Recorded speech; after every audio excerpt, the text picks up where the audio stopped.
নমস্কার, সবাইকে অনেক অনেক ভালোবাসা জানিয়ে আরেকটি নতুন ভিডিও শুরু করছি। আশা করি সবাই খুব ভালো আছেন, সুস্থ আছেন। সকালবেলার সমুদ্র সবসময় খুব সুন্দর, তাই না? আর সমুদ্র তো এমনিতেই খুব সুন্দর, কিন্তু সকালবেলার দৃশ্যটা আরও অনেক বেশি সুন্দর। বলুন তো কেন? কারণ সকালে একটা লোকও থাকে না, একদম সমুদ্রের পাড় ফাঁকা, নিজের মতো করে সমুদ্রটাকে এনজয় করা যায়। দেখুন, চলে এসেছি আমরা হোটেলে। এটা হলো আমাদের হোটেল, বঙ্গলক্ষ্মী হোটেল। তো এই হোটেলেই আমরা ছিলাম। খুবই ভালো ব্যবস্থা এবং খাওয়া দাওয়া খুব ভালো। চটপট করে ব্রেকফাস্ট সেরে আজ আমরা বেরিয়ে পড়েছি সাইড ট্যুরের উদ্দেশ্যে। এটা হলো সহস্র শিব মন্দির, মানে একটি মন্দিরের ভেতরে আপনারা প্রচুর শিবলিঙ্গ দেখতে পাবেন। একটি শিব মন্দিরের ভেতরে এতগুলো শিবলিঙ্গ যে একসঙ্গে থাকতে পারে, না দেখলে কিন্তু বিশ্বাসই করা যায় না, তাই না? এই যে একসঙ্গে এতগুলো শিবলিঙ্গ আপনারা দেখতে পাচ্ছেন, এই প্রতিটা শিবলিঙ্গের কিন্তু আলাদা আলাদা নাম আছে। আর দেখুন, এটা হলো সহস্র শিব মন্দির, যেটা আপনাদের দেখালাম, সেটারই এটা বাইরের দৃশ্যটা। দেখেছেন কি সুন্দর সাজানো? উড়িষ্যায় না এই ধরনের জিনিসগুলো খুব ভাল লাগে, মানে এত সুন্দর সাজানো গোছানো মন্দির খুবই ভালো লাগে দেখতে। এই যে বিরাট বড় একটা হা করা মুখ দেখছেন, এইটাই হলো সহস্র শিব মন্দিরে ঢোকার প্রবেশ পথ। এদিকটা আবার শ্রী চৈতন্য মহাপ্রভুর বিভিন্ন মূর্তি করা রয়েছে। এই যে দেখুন, সামনে থেকে আপনাদের একটু দেখাচ্ছি। এই যে দেখুন, এই যে হচ্ছে সেই মূর্তিগুলো। শ্রী চৈতন্য মহাপ্রভু মানে নিতাই গৌরাঙ্গ আর কি, ওনাদেরই মূর্তি করা হচ্ছে। এখানে আমরা একটু প্রণাম করেছিলাম। পুরীতে যেহেতু শ্রী চৈতন্য মহাপ্রভুর একটা মাহাত্ম্য আছে, তো আপনি যে কোনো মন্দিরে যাবেন তো শ্রী চৈতন্য মহাপ্রভুর মূর্তি আপনি দেখতেই পাবেন। এটা খুবই এখানে কমন একটা জিনিস। আর গঠনগতভাবেও সমস্ত মন্দিরগুলোর প্যাটার্ন অনেকটাই একই রকম।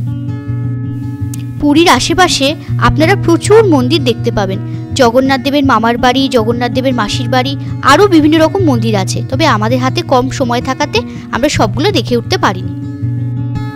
এক ভগবানের মন্দির দেখে আসার পরে আরেক ভগবানের বাড়ি দেখতে আসার পালা। বলুন তো এটা কার বাড়ি? এটা হলো নেতাজি সুভাষচন্দ্র বসুর বাড়ি। আপনারা সবাই হয়তো এখন ভাবছেন যে এটা তো কটক নয়, তাহলে এখানে বাড়ি কি করে? পুরীতে কি সুভাষচন্দ্র বসুর বাড়ি আছে? হ্যাঁ, পুরীতেও সুভাষচন্দ্র বসুর একটা বাড়ি আছে। পুরীতে সুভাষচন্দ্র বসুর একটি বাড়ি আছে, এটা শোনার পর আমরা নিজেদেরকে ধরে রাখতে পারিনি। ভগবানের বাড়ি দেখার সুযোগ কি হাতছাড়া করা যায় বলুন? এই দেখুন, এটা হলো ছোটবেলায় সুভাষচন্দ্র বসুর ছবি। এই বাড়িটিকে এখন মিউজিয়াম হিসেবে রাখা হয়েছে। এখানে আসলে আপনারা নেতাজির বিভিন্ন ব্যবহৃত জিনিস দেখতে পাবেন এবং নেতাজি সংক্রান্ত অনেক তথ্য আপনারা জানতে পারবেন। আর আমার মতন যারা নেতাজি ভক্ত আছেন, তাদের তো এখানে এসে সোনায় সোহাগা। নেতাজির সম্পর্কে বিভিন্ন তথ্য জানতে পেরে তাদের মন আনন্দে ভরে উঠবে, এটুকু আমি আপনাদের কথা দিতে পারি। প্রতিটি বাঙালির মনে নেতাজি তো আছেনই, তাছাড়াও নেতাজিকে বাঙালি বলে ছোট করাটা ঠিক নয়। নেতাজি কিন্তু আসলে একটি ইন্টারন্যাশনাল চরিত্র।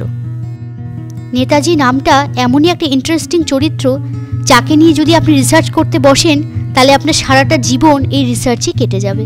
এরকম বহু মানুষ আছেন যারা নেতাজিকে নিয়ে রিসার্চ করে তাদের গোটা জীবনটাই কাটিয়ে দিয়েছেন।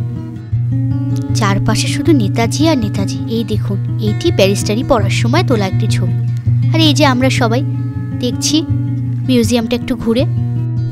পরবর্তী জেনারেশনের মধ্যে এই নেতাজি নামক যে আগুনটা, এটাকে জ্বালিয়ে রাখার জন্য এগুলোর থেকে ভালো জায়গা কিন্তু আর হয় না, জানেন তো? নেতাজির এই মিউজিয়ামটা দেখলে পরে আপনি নেতাজি সম্পর্কে অনেক তথ্য তো জানতে পারবেনই, বরং উপরি পাওনা কি জানেন? নেতাজির হাতে লেখা বিভিন্ন রকম চিঠি। এই চিঠিগুলোকে দেখলে মনে হয় নেতাজি যেন এখনো আমাদের মধ্যেই বেঁচে আছেন। জীবনে যদি কখনো সুযোগ পাই, তাহলে নেতাজির যে কটকের বাড়িটা আছে সেটাও গিয়ে একবার ঘুরে আসব। আমার নেতাজি সম্পর্কে পড়তে জানতে খুব ভালো লাগে। আর শুধু কটক বলি কেন, কলকাতা শহরের উপরে এলগ্রিন রোডে এরকম যে একটা লাল রঙের সুন্দর নেতাজির বাড়ি আছে, যেখান থেকে নেতাজি পালিয়ে গিয়েছিলেন গোমোতে, এবং গোমোর থেকে পাড়ি দিয়েছিলেন সুদূর বিদেশে। কলকাতার এলগ্রিন রোডে যে লাল রঙের বাড়িটা আছে নেতাজি সুভাষচন্দ্র বসুর, তার উল্টো দিকেই কিন্তু সাউথ সিটি মল। তাই যেদিন সাউথ সিটি মল যাবেন, একদিন একটু সময় করে ওই লাল বাড়িটা একটু ঢুকবেন, দেখবেন মনে এক অন্যরকম শান্তি পাবেন। স্বর্গদ্বার থেকে এই বাড়িটা কিন্তু খুব বেশি দূরে নয়, একদমই কাছে, একটা অটো করে নিলেই হয়ে যাবে। এই বাড়িটা এসে একবার যদি দেখে যান তাহলে আপনাদেরও খুব ভালো লাগবে। সত্যি কথা বলতে পুরীতে এসে যে এরকম একটা জায়গা দেখতে পাবো আমি জীবনে কখনো আশাই করিনি, জানেন তো। উড়িষ্যার সরকার এই বাড়িটি তত্ত্বাবধান করেন এবং এই বাড়িটির ভেতরে যে মিউজিয়ামটি আপনারা দেখছেন এটার তত্ত্বাবধানও ওনারাই করেন। একটা টিকিট কেটে এই মিউজিয়ামটা দেখা যাবে এবং এই মিউজিয়ামটা দেখার জন্য বিশেষ কিছু রেস্ট্রিকশন সেরকম কিছু নেই। ওই টিকিটটা কেটে ভেতরে আপনারা ঢুকে মিউজিয়ামটাকে দেখতে পারবেন। সাধারণত বাঙালির চোখে শ্যামবাজারের পাঁচমাথার মোড়ে নেতাজির ঘোড়ায় চড়া যে মূর্তিটা আছে সেটাই কিন্তু নেতাজির একমাত্র রূপ নয়। এখানে এসে আপনারা জানতে পারবেন যে নেতাজির ওই রূপ ছাড়াও আরও কত রকমের রূপ আছে।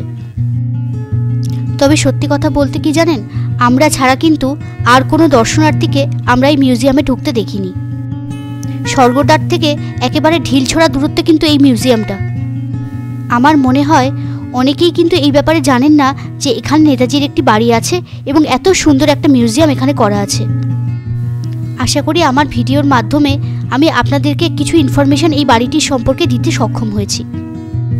স্বর্গদ্বার থেকে যেহেতু একেবারে ঢিলছোড়া দূরত্বে এই বাড়িটি আছে, আপনারা যদি যে কোনো টোটোওয়ালা অথবা অটোওয়ালাকে বলেন তাহলে সেই আপনাদেরকে এখানে পৌঁছে দিয়ে আসবে। এই যে আপনারা স্ট্যাম্পগুলো দেখছেন, আজাদ হিন্দ ফৌজ এবং নেতাজি সংক্রান্ত যে স্ট্যাম্পগুলো আপনারা এখানে দেখতে পাচ্ছেন সেগুলো সরকার বিভিন্ন সময় চালু করেছিল। দেখেছেন কি সুন্দর বাড়িটা, সেই পুরনো দিনের কড়িকাঠ, সেই রকম জানলা, দেখেও খুব ভালো লাগে, তাই না? উড়িষ্যা সরকার থেকে এত সুন্দর যে একটা পদক্ষেপ নেওয়া হয়েছে নেতাজি সংক্রান্ত, সেটা দেখেও খুব ভালো লাগছে। পুরীতে এসে যে সমস্ত দর্শনীয় স্থান আমরা ঘুরেছি এই স্থানটি কিন্তু তার মধ্যে একটি অন্যতম স্থান। নেতাজির জীবনের বিভিন্ন স্তরের ছবি এবং ডকুমেন্টারি কিন্তু আপনারা এখানে এসে দেখতে পাবেন। দুটো বেশ বড় বড় ঘর জুড়ে এই মিউজিয়ামের বিভিন্ন জিনিসগুলোকে রাখা হয়েছে। বাড়িটার যে বাইরের অংশটা রয়েছে সেটাও অনেকটা জায়গা জুড়েই আছে এবং খুব সুন্দরভাবে জিনিসটাকে গোছানো হয়েছে, সেটাই দেখে খুব ভালো লাগছে। তো চলুন, ঘোরাঘুরি তো অনেক হলো আমাদের, বাচ্চাগুলোরও খুব খিদে পেয়ে গেছে, তো এবার আমরা হোটেলে গিয়ে একটু ফ্রেশ হব। আর শুধু বাচ্চা বলি কেন, আমাদেরও কিন্তু বেশ ভালোই খিদে পেয়েছে। আর জানি না কেন পুরীতে আসলে না একটু বেশিই খিদে পায়। এই সমুদ্রের জলের জন্য না সমুদ্রের হাওয়ার জন্য জানি না, এই যতবারই আসি ততবারই দেখি যে একটু বেশি খিদে পায় পুরীতে আসলে। আশা করি আজকের ভিডিওটা আপনাদের খুব ভালো লেগেছে, আর আজকে যে তথ্যগুলো আমি আপনাদের সঙ্গে শেয়ার করলাম সেগুলোও আশা করি আপনাদের খুব কাজে লাগবে। আজকের ভিডিওটি তাহলে এখানেই শেষ করলাম। দেখা হবে আরেকটি নতুন ভিডিওতে। সবাই খুব ভালো থাকবেন, সুস্থ থাকবেন, সাবধানে থাকবেন। আমার এই ভিডিওটি যদি ভালো লাগে তাহলে একটা লাইক করে দেবেন, আর অবশ্যই করে আমার এই চ্যানেলটাকে কিন্তু একটু সাবস্ক্রাইব করে দেবেন। আশা করি নেতাজি ভক্তদের জন্য আজকের ভিডিওটা খুবই কাজের হবে।